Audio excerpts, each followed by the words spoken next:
ఆత్మీయ ఉజ్జీవ సభలు అక్టోబర్ 22, 23 తేదీలలో ప్రతిరోజు సాయంత్రం 6 గంటల నుండి ప్రారంభించబడును. ముఖ్య ప్రసంగికులు డాక్టర్ థామస్ గారు, దహించు అగ్ని మినిస్ట్రీస్, రాజమహేంద్రవరం. ఈ కూడికలో సిస్టర్ కరిష్మా గారు బలమైన ఆరాధనలో నడిపించెదరు. స్థలం morning star school, Sai Dharavi, Mumbai. మరిన్ని వివరాలకు 9323722280, 8425092086. రాజమహేంద్రవరంలో దహించు అగ్ని సేవకుల కూడిక అక్టోబర్ 28వ తేదీన ఉదయం 10 గంటల నుండి ప్రారంభించబడును. ముఖ్య ప్రసంగికులు డాక్టర్ థామస్ గారు, దహించు అగ్ని మినిస్ట్రీస్, రాజమహేంద్రవరం. స్థలం దహించు అగ్ని ఆడిటోరియం, నటరాజ్ థియేటర్, రాజమహేంద్రవరం. మరిన్ని వివరాలకు 9494940072 మరియు 73. భీమవరంలో ఉజ్జీవ స్వస్థత కూడిక అక్టోబర్ 29వ తేదీన ఉదయం 10 గంటల నుండి ప్రారంభించబడును. ముఖ్య ప్రసంగికులు సిస్టర్ క్యాథరిన్ గారు, దహించు అగ్ని మినిస్ట్రీస్, రాజమహేంద్రవరం. రోగములతో ఉన్నారా? చేతబడి శక్తుల చేత పీడింపబడుతున్నారా? అప్పుల సమస్యలతో ఉన్నారా? ఈ కూడికలో మీ ప్రతి సమస్యకు ప్రార్థన చేయబడును. స్థలం శ్రీ సాహితీ ఫంక్షన్ హాల్, మార్కెట్ యార్డ్ ఎదురుగా, సబ్ రిజిస్టర్ ఆఫీస్ పక్కన, భీమవరం. వాసవాయిలో స్వస్థత విడుదల అభిషేక కూడిక అక్టోబర్ 30వ తేదీన సాయంత్రం 6 గంటల నుండి ప్రారంభించబడును. ముఖ్య ప్రసంగికులు డాక్టర్ థామస్ గారు, దహించు అగ్ని మినిస్ట్రీస్, రాజమహేంద్రవరం. ఈ కూడికలో సిస్టర్ కరిష్మా గారు గొప్ప ఆరాధనలో నడిపించెదరు. స్థలం తూర్పు బజార్, వాసవాయి. మరిన్ని వివరాలకు 9494940072 మరియు 73.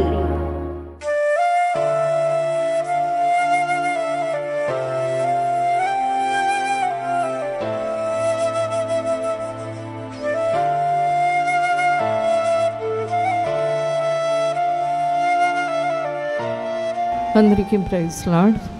కొన్ని నిమిషాలు మనం దేవుని వాక్యాన్ని నేర్చుకుందాం. అపోస్తలుల కార్యం 17వ అధ్యాయం 24వ వచనం దగ్గర నుండి. జగత్తును అందలి సమస్తమును నిర్మించిన దేవుడు తానే ఆకాశమునకును భూమికిని ప్రభువై ఉన్నందున హస్తకృతములైన ఆలయములలో నివసింపడు. ఆయన అందరికిని జీవమును ఊపిరిని సమస్తమును దయచేయవాడు గనుక తనకు ఏదైనాను కొదువయున్నట్టు మనుషుల చేతులలో సేవింపబడువాడు కాడు. మరియు యావత్ భూమి మీద కాపరముండుటకు ఆయన యొక్కని నుండి ప్రతి జాతి మనుషులను సృష్టించి, వారు ఒకవేళ దేవుని తడవులాడి కనుకుందురేమో అని తను వెదుకు నిమిత్తము నిర్ణయకాలమును వారి నివాస స్థలము యొక్క పొలిమేరలను ఏర్పరచెను.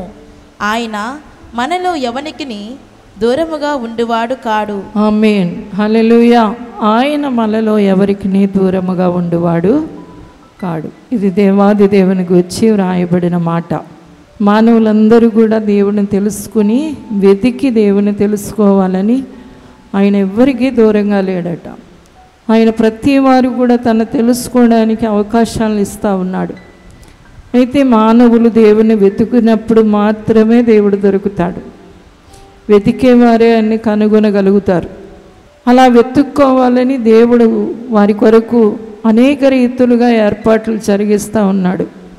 అంటే సువార్థికుల ద్వారా ప్రకటన చేయడం కానీ, అనారోగ్య సమస్యల్లో కానీ ఆయన కళల ద్వారా, దర్శనాల ద్వారా మాట్లాడటం కానీ, ఇలాగా అనేక రీతులుగా దేవుడు మానవుల్ని దర్శించి తన దగ్గరికి త్రిప్పుకోవడానికి, తన దగ్గరికి రావడానికి ఒక గొప్ప ఏర్పాటు దేవుడు కలిగి ఉన్నాడు. ఆయన మనలో ఎవరికి దూరంగా ఉండువాడు కాడు. ఇది మానవులందరి గురించి చెప్పబడుతున్న మాట. దేవుడు అందరూ తన దగ్గరికి రావాలని ఆశపడుతూ ఉన్నాడు. చూడండి, మీకు పెద్ద కొడుకు అంటే ఇష్టమా, చిన్న కొడుకు అంటే ఇష్టమా అని ఎవరినైనా అడిగితే తల్లిదండ్రుల్ని ఏమని చెప్తారు? నాకిద్దరే ఇష్టమే అండి, 2 కళ్ళు, నాకిద్దరు 2 కళ్ళు అండి అంటారు. మానవులు అందరి మీద దేవుడికి అదే ప్రేమ ఉంది. అందుకనే బైబిల్లో ఉన్న అమూల్యమైన ప్రత్యేకమైన వాక్యం ఏంటి అంటే, దేవుడు లోకాన్ని ఎంతో ప్రేమిస్తున్నాడు. మనుషులందరి మీద దేవుడు ఒక గొప్ప ప్రేమను కలిగి ఉన్నాడు. అందుకనే మానవుల లోక పాపాలు మోసుకొని పోయిన దేవుని గొర్రెపిల్ల అని యేసు ప్రభు ఈ లోకానికి వచ్చినప్పుడు పిలువబడుతూ చెప్పబడుతున్న మాట అది. దేవునికి స్తోత్రం, హల్లెలూయా. క్రైస్తవుల పాపాలు మోసుకొని పోయిన దేవుని గొర్రెపిల్ల అని, లేకపోతే ఇశ్రాయేలీయుల పాపాలు మోసుకొని పోయిన దేవుని గొర్రెపిల్ల అని వ్రాయబడలేదు.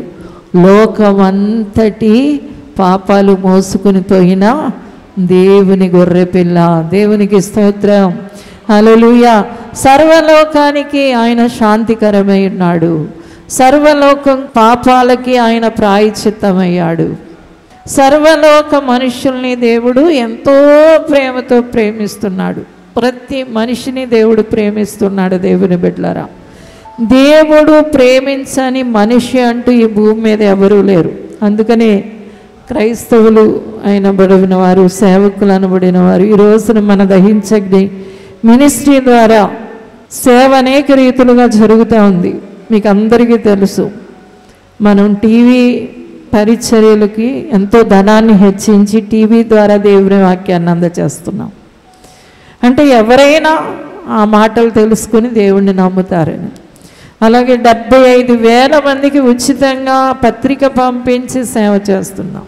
తర్వాత ప్రతిదినం మనం కొంతమంది బెగ్గర్స్కి, అంటే ఆఖరికి ఈ కాళ్ళు చేతులు లేచి అడుక్కోలేని వాళ్ళకి, నడవలేని స్థితిలో ఉన్న వాళ్ళకి కూడా ఆహారాన్ని పంపుతున్నాం. ప్రతిదినం మన ఇక్కడ వాలంటరీ బ్రదర్స్ వెళ్ళి వాళ్ళకి భోజనం పెట్టి 2 మాటలు ప్రభు గురించి, నిన్ను పుట్టించిన దేవుడు ఉన్నాడు, నిన్ను రక్షించడానికి ఆయన ఈ లోకానికి వచ్చాడు, ఆయన నమ్ముకుంటే ఈ లోకంలో నీ జీవితం ఎలాగా గడిచిపోయినా సరే నువ్వు ఒకరోజు చనిపోవలసి ఉంది, ఆ చనిపోయినప్పుడు నువ్వు మోక్షం వెళతావు. ఈ సత్యాన్ని చెప్పడానికి ప్రతి వాళ్ళ దగ్గరికి మన వాళ్ళు వెళ్తున్నారు. మానసిక రోగుల దగ్గరికి కూడా వాళ్ళలో ఉన్న దురాత్మల పారగొట్టి వాళ్ళు సువార్తను అందిస్తున్నారు. అనేక రకాలుగా మనము దేవుని సేవలు చేయడానికి దేవుడే మనల్ని నడిపిస్తున్నాడు. దేవునికి స్తోత్రం.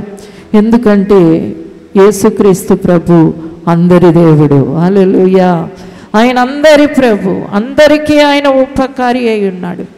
అందరినీ ఆయన ప్రేమిస్తున్నాడు. అందరూ తన తెలుసుకోవాలని దేవుడు ఆయా రీతులుగా తన ప్రజల్ని దర్శిస్తూ ఉన్నాడు. దేవునికి స్తోత్రం, హల్లెలూయా.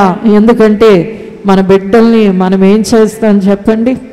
ఒక చిన్న రవ్వంత ప్రేమున్న మనమే మన బిడ్డల ఎడల ఎంతో శ్రద్ధని ఆసక్తిని కలిగి ఉంటాం. మన బిడ్డలు ఉదయం ఇంటి నుండి బయటికి వెళ్ళిపోయి స్కూల్ అయిన తర్వాత 4 గంటలకు ఇంటికి రాకపోతే ఆ తల్లిదండ్రులను అడగండి, వాళ్ళ హృదయాలు ఎంత కలవరంగా ఉంటాయో, గుండెల్లో రైళ్లు పరిగెడుతూ ఉంటాయి. ఎందుకంటే వాళ్ళ బిడ్డల కోసం అంతగా తప్పిస్తారు. ఈ రోజున పరలోకపు తండ్రి అందుకనే ప్రాణం పెట్టాడు మన కొరకు. ఆయన హృదయం మానవుల కొరకు తప్పిస్తూ ఉంది. ఎందుకంటే మానవులందరూ ఆయన ద్వారా సృష్టించబడిన వారు. హల్లెలూయా. ఆయన వల్ల సృష్టించబడిన వారందరూ కూడా తన దగ్గరికి రావాలని ఆయన ఎవ్వరికీ కూడా దూరంగా ఉండడం లేదట. ఏదో ఒక రీతిగా మనుషులైన వారిని, మనల్ని కూడా దేవుడు మనల్ని ఎలా దర్శించాడు, నన్ను దర్శించిన విధానం నాకు చాలా అద్భుతంగా ఉంటుంది. హల్లెలూయా. ఇలాగ మిమ్మల్ని అందరినీ అడుగుతూ ఉంటే మీరు అందరూ కూడా సాక్ష్యం ఇవ్వగలరు. దేవుడు మనల్ని దర్శించుకొని మనం నరకానికి పోకూడదని, పాతాళానికి దిగిపోకూడదని, మన పాపాల శిక్షను మనం భరించకూడదని మనల్ని దర్శించుకుని ఆయన రక్షించుకుంటున్న విధానం చాలా గొప్పది. దేవునికి స్తోత్రం. హల్లెలూయా, హల్లెలూయా. అయితే దేవుని బిడ్డలారా, లోకంలో మనుషులు దేవుడు పిలుస్తున్నా, దేవుడు మాట్లాడుతున్నా, దేవుడు వాళ్ళ దగ్గరికి వెళ్ళి చెబుతూ ఉన్న అర్థం చేసుకోలేని స్థితిలో ఉంటే, కొంతమంది దేవుని బిడ్డలైన వారు కూడా దేవునికి దూరంగా ఉంటున్నారు. ఆయన అంటున్నాడు, నేను సమీపంగా ఉంటాను అంటే, మానవులైన కొందరు ఏం చేస్తున్నారంటే దేవునికి దూరంగానే ఉంటున్నారు. పరిశుద్ధ గ్రంథంలో ఎందుకు వాళ్ళు కుమారులైన తరువాత, దేవునికి బిడ్డలైన తరువాత ఎందుకు దూరం అయిపోతున్నారు అని మనం గమనిస్తే చూడండి. దేవుని బిడ్డలారా, లూకాసు వార్త 15వ అధ్యాయంలో మనం 13వ వచనాన్ని చూద్దాం. కొన్ని దినములైన తరువాత ఆ చిన్న కుమారుడు సమస్తమును కూర్చుకుని దూరదేశమునకు ప్రయాణమైపోయి అచ్చట తన ఆస్తిని దుర్వ్యాపారము వలన పాడు చేసెను. హల్లెలూయా. ఇక్కడ తండ్రికి దూరం అయిపోయిన ఒక చిన్న కుమారుడు కనబడుతున్నాడు. బైబిల్ చెప్తుంది అతను కుమారుడు. అతడు ఏమై ఉన్నాడు చెప్పండి? కుమారుడు. ఇప్పుడు లోకంలో వాళ్ళు దేవుణ్ణి వెతికి తడువులాడుకుని రక్షణ పొందలేక నశించిపోతూ ఉంటే, కుమారులు కూడా, కుమార్తెలు కూడా, దేవుని బిడ్డలు కూడా దేవునికి దూరం అయిపోతూ ఉన్నారు. ఎందుకు దూరం అయిపోతున్నారు అంటే, ఇక్కడ ఈ కుమారుడు గురించి ఏమని చెబుతా ఉంది అంటే, అతను దూరంగా ఎందుకు వెళ్ళిపోయాడంటే దుర్వ్యాపారం చేస్తున్నాడట. ఏం చేస్తున్నాడు చెప్పండి? దుర్వ్యాపారం చేస్తున్నాడు. అందుకే దేవునికి దూరం అయిపోయాడు, అందుకే తండ్రికి దూరం అయిపోయాడు. ఈ రోజున క్రైస్తవులు అనబడిన వారు, దేవుని బిడ్డలు అనబడిన వారు, దేవుడు అంటున్నాడు తన్ని అందరు అంగీకరించారు, వారందరికీ దేవుని పిల్లలయ్యే అధికారం ఉంది. కానీ వాళ్ళు కూడా ఏం చేస్తున్నారు అంటే దేవునికి దూరం అయిపోతున్నారు. కారణం ఏంటంటే వారు దుర్వ్యాపారం చేస్తున్నారట.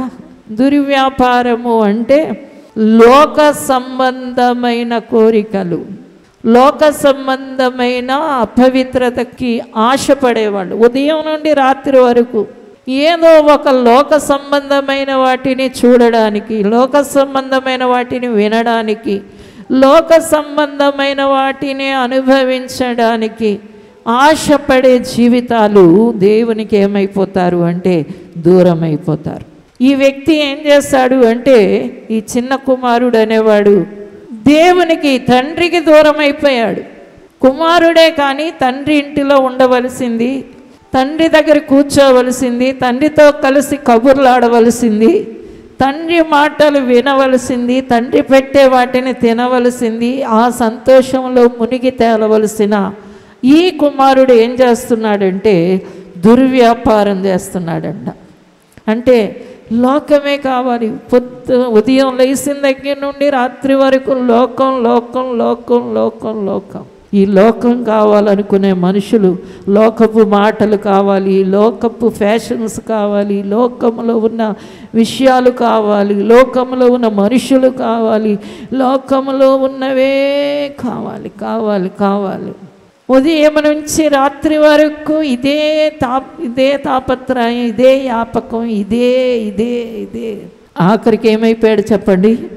దేవునికి, తండ్రికి దూరం అయిపోయాడు, దూరంగా వెళ్ళిపోయాడట. దేవుని బిడ్డలారా, మన తండ్రి మనకి దగ్గరగా ఉండే తండ్రిగా ఉన్నాడు.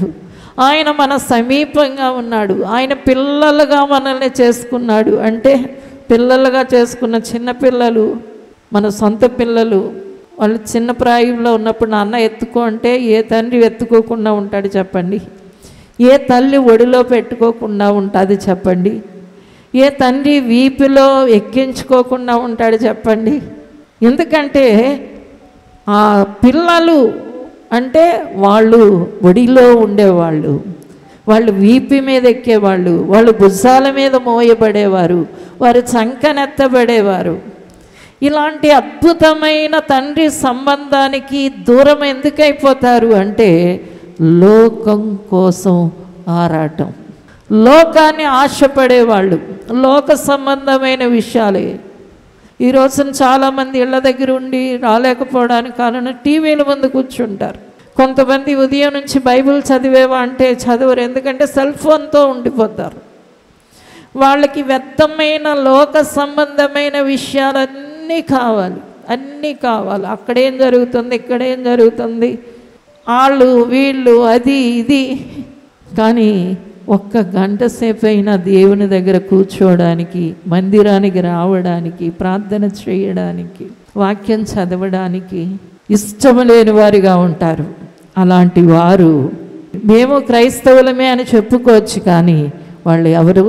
దేవునికి దూరంగా వెళ్ళిపోయినవారు, దూరంగా వెళ్ళిపోయినవారు. క్రైస్తవులే, మేము దేవుని బిడ్డలమేండి అంటారు, కానీ వాళ్ళు ఎక్కడున్నారు చెప్పండి? దేవునికి దూరంగా ఉన్నారు. కారణం ఏంటి అంటే వారు లోకం మీదే మనస్సును పెట్టుకుని ఉన్నారు. అందుకనే కొలస్సీ పత్రికలో అంటున్నాడు, మీరు క్రీస్తు యేసు సంబంధులైతే ఈ భూ సంబంధమైన వాటి మీద మనస్సు పెట్టకండి, పర సంబంధమైన వాటి మీద మనస్సు పెట్టండి. హల్లెలూయా, హల్లెలూయా. ప్రతిరోజు దేవుని బిడ్డలైన వారు దేవుని దగ్గర ఉండడానికైనా గొప్ప ఆశని, ఆసక్తిని, కోరికను, దాహాన్ని, మంటని, తృష్ణని కలిగి ఉండాలి దేవుని బిడ్డలారా. ఈ రోజున దేవుని దగ్గర ఉండడానికంటే ఈ లోక సంబంధమైన వాటి విషయంలోనే, లోక సంబంధమైన భయాలు, లోక సంబంధమైన చింతలు, లోక సంబంధమైన కోరికలు, లోక సంబంధమైనవే తల నిండా అవే ఉంటాయి, మనసు నిండా అవే ఉంటాయి. పొద్దున లెగిసి రాత్రి వరకు ఉండడం వల్ల వాళ్ళు ఏం కోల్పోతున్నారు అంటే తండ్రికి దూరం అయిపోతున్నారు. ఎవరికి దూరం అయిపోతున్నారు చెప్పండి? తండ్రికి దూరం అయిపోతున్నారు. కాబట్టి దేవుని బిడ్డగా గమనించవలసింది ఏంటి అంటే, నీవు లోకాన్ని పక్కన పెట్టి దేవుణ్ణి పట్టుకోగలిగితే, నీ మనస్సు దేవుని మీద ఆనుకోగలిగితే, దేవుని బిడ్డ నువ్వెప్పుడు కూడా దేవునికి దగ్గరగా జీవించగలుగుతావు. దేవునికి స్తోత్రం, హల్లెలూయా. దేవుడు అంటున్నాడు, నా సమీపంగా ఉండండి, నా ఒడిలో కూర్చోండి, నా మెడ మీద కూర్చోండి, నా చంకలో ఉండండి, నా చంకలో ఉండండి, నా చెయ్యి పట్టుకోండి. ఇది దేవుడు మనల్ని ప్రేమిస్తున్నాడు. ప్రేమించే తండ్రి మనల్ని తన పక్కన కూర్చోబెట్టుకోవాలని ఆశపడుతూ ఉంటే, దూరం దూరంగా మనల్ని జరిపేసేది ఏంటి అంటే, దేవుని బిడ్డలారా, లోకం. ఏది జరిపేస్తుంది చెప్పండి? లోకం జరిపేస్తుంది. కాబట్టి లోకంలో ఉన్నదంతా శరీరాశ, నేత్రాశ, జీవపడంబం, వాటిని అన్నీ కూడా మీరు విసర్జించండి అని 1 యోహాను పత్రికలో యోహాను తెలియజేస్తూ ఉన్నాడు. 1 యోహాను పత్రిక 2వ అధ్యాయం 16వ వచనం. లోకములో ఉన్నదంతయు అనగా శరీరాశయు, నేత్రాశయు, జీవపు డంబమును తండ్రి వలన పుట్టినవి కావు, అవి లోక సంబంధమైనవే. లోకమును దాని ఆశయు గతించిపోవుచున్నవి గాని దేవుని చిత్తమును జరిగించువాడు నిరంతరమును నిలుచును. హల్లెలూయా. లోకములో ఉన్నదంతా శరీరాశ, నేత్రాశ. ఈ శరీరంకానికి ఏం కావాలి అనే ఆశలోనే ఉండడం, ఈ నేత్రాలతో అవి చూడాలి, ఇవి చూడాలి, జీవపడంబ, ఈ లోకములో ఎలాగ గొప్పగా ఎదగాలి, ఈ ఆశలతో ఉంటే లోకం దాని ఆశ ఏమైపోతుందట? గతించిపోతుంది అని చెబుతున్నాడు. కాబట్టి ఒక దేవుని బిడ్డగా దేవుడిని ఎప్పుడు కూడా దేవుడి ఒడిలోనే కూర్చుని ఉండిపోవాలి అనుకుంటే, నీవు ఉదయం నుండి నీ మనసులో ఉన్న లోకాన్ని పక్కకు తొలగించాలి. లోకం నుండి నీ మనసు త్రిప్పబడాలి. దేవుని వైపు నీ మనస్సు మరల్చబడాలి. దేవునికి స్తోత్రం, హల్లెలూయా. ఇక్కడ ఉన్న ఈ వ్యక్తి ఏం చేస్తున్నాడు చెప్పండి? తండ్రి నుంచి దూరం అయిపోతున్నాడు. మనం చచ్చేంత వరకు ఈ లోకంలో ఉండాలి, తప్పదు. మనలో మాత్రం లోకం ఉండకూడదు. మనలో ఏముండకూడదు చెప్పండి? లోకం ఉండకూడదు. చేప నీటిలోనే ఉంటుంది. చేప ఏం చేస్తుంది? 24 గంటలు నీటిలో ఉంటుంది, కానీ చేపను కోస్తే మాత్రం నీరు ఉండదు. అలాగే మనం లోకంలోనే ఉండాలి చచ్చే వరకు, కానీ లోకం మనలో ఉండకుండా చూసుకోవాలి. దేవుని బిడ్డ, నీ మనస్సు, నీ హృదయం, నీ ఆత్మ దేవుని రక్తం చేత కడగబడినవి. దేవుని వైపు మరల్చబడాలి. దేవునికి స్తోత్రం. ఈ వ్యక్తి ఎందుకు దూరం అయిపోయాడు అంటే కేవలం అతడు లోకాన్ని ప్రేమించడం వల్ల దేవునికి దూరమయ్యాడు. అందుకని యాకోబు అంటున్నాడు, ఈ లోకంతో నువ్వు స్నేహం, దేవుడితో నీకేం జరుగుతుంది? వైరం కలుగుతుంది. ఈ లోకంలో అది ఇది నేను గొప్ప అయిపోవాలి, నేను అది సంపాదించాలి, ఇది సంపాదించాలి, నేను అది చూడాలి, ఇది చూడాలి, ఇలాగ అనుకునే వ్యక్తులందరూ ఏమైపోతున్నారంటే చివరికి వైరం పెట్టుకుంటున్నారు. దేవునికే శత్రువులు అయిపోతున్నారు. అలాంటి వాళ్ళు దేవునికే శత్రువులు అయిపోతున్నారు. కాబట్టి దేవుడు అంటున్నాడు, నీవు తండ్రికి ఎప్పుడు దూరంగా ఉండకుండా ఉండాలంటే నీ మనసు నుండి లోకాన్ని ఏం చేయాలి?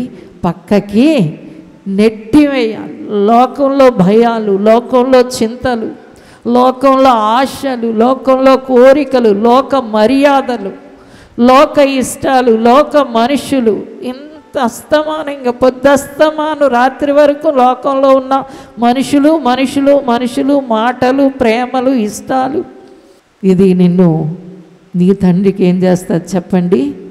దూరం చేసేస్తుంది. కాబట్టి ప్రతి వాళ్ళు కూడా దేవుని బిడ్డలుగా నువ్వు చేయవలసింది ఏంటి అంటే దేవుడికి దూరం కాకుండా చూసుకోవాలి.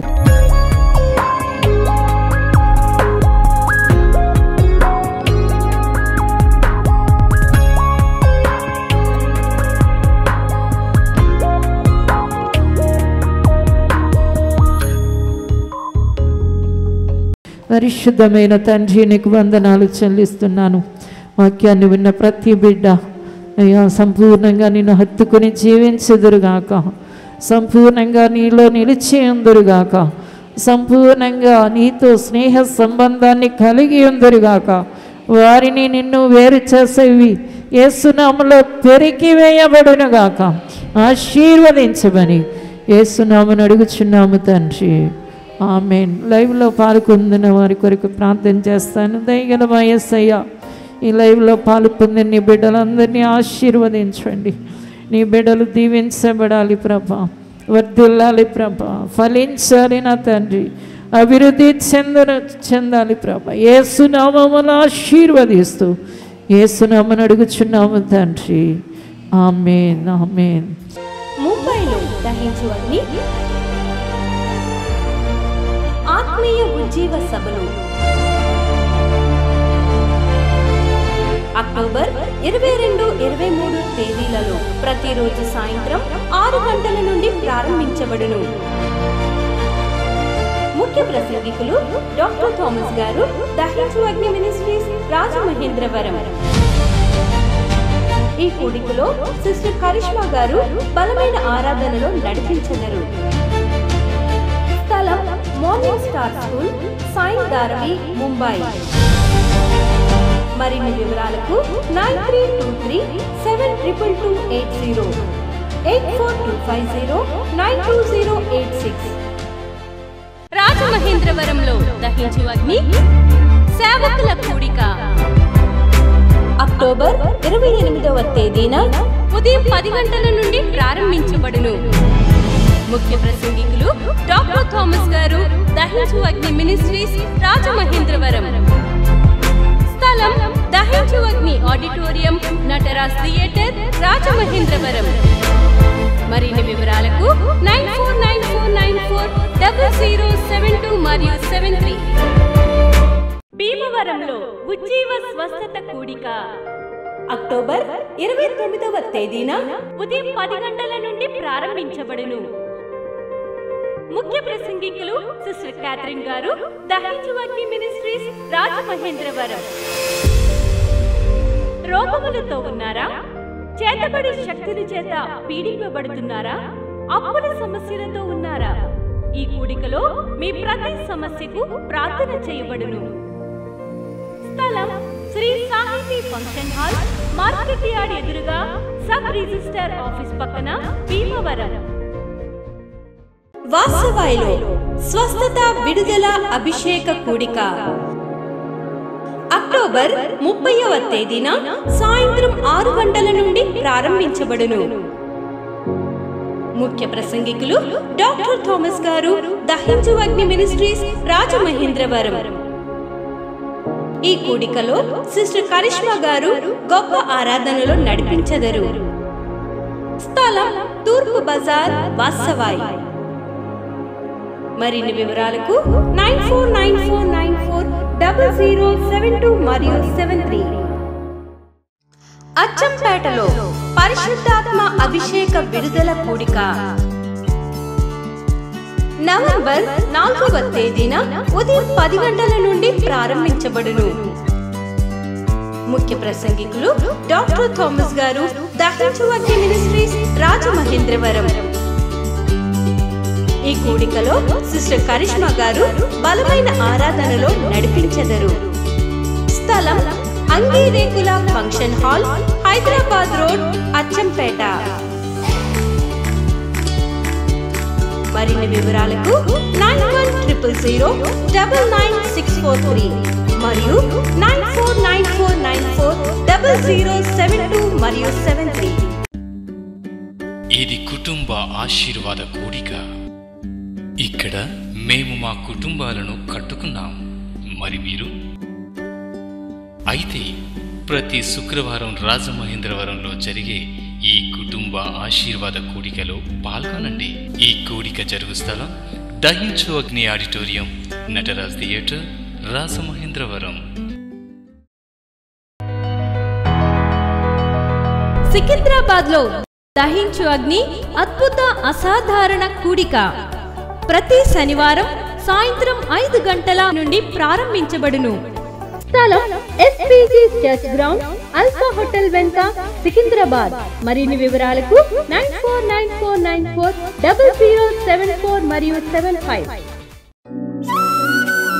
రాజమహేంద్రవరంలో దహించు అగ్ని అభిషేక ఆదివారపు ఆరాధన ఇప్పుడు ప్రతి ఆదివారం ఉదయం 9:30 నుండి ప్రారంభించబడును.